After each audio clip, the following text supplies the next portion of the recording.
The Jungle Book is a story about belonging and finding your family. Mowgli discovers himself in the woods being chased by a terrible tiger, Shere Khan, and he's befriended by the wolf family.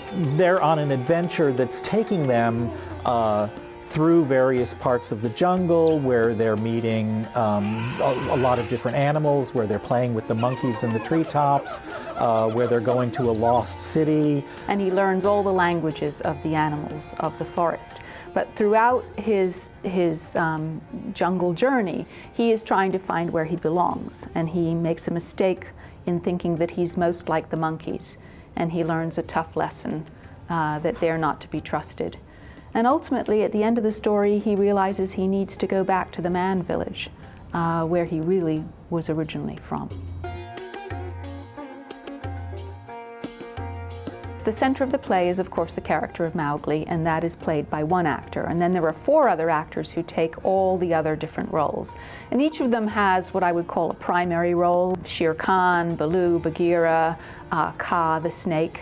But they also all become monkeys at one point. They are all wolves at another point in the story. The actors are going to be doing a lot with their bodies and their voices, because even though they're putting on a character piece for a different character, that needs to be supported by a change in their vocal choice, a change in the way they hold their body, a change in their attitude, in terms of whether they're a kindly, friendly character or a scary one. It's going to be a very physical production with a lot of fun movement.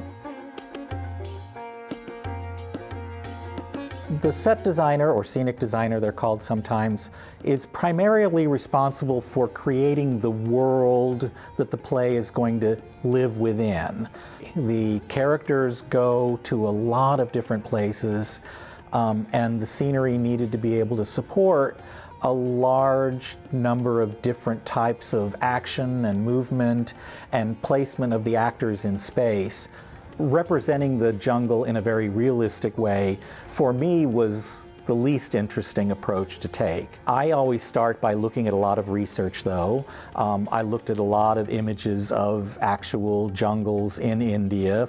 So it's a lot of engineering in terms of you choose this spot for one thing, which means this place has got to change. You make a choice to do something here, and these things have to shift. I find math, and particularly for me, because I'm very visual, geometry, incredibly important to the work I do. And I know I'm partly working as a scenic designer and have most of my adult life because it was recognized really early on when I was a student that I was fascinated by geometry and how things fit together and how shapes related to one shape to another. And I know what I'm doing now is sort of a direct result of those things that I was really interested in when I was a young student. I think the advantage of the play form of this story is that it really invites the audience to engage very imaginatively in how the story is told. So if I'm an audience member, I have to be watching carefully to see who that actor is playing. I'm going to be right there to see the story evolve, and I get to really participate in understanding what the images are that are being created in front of me.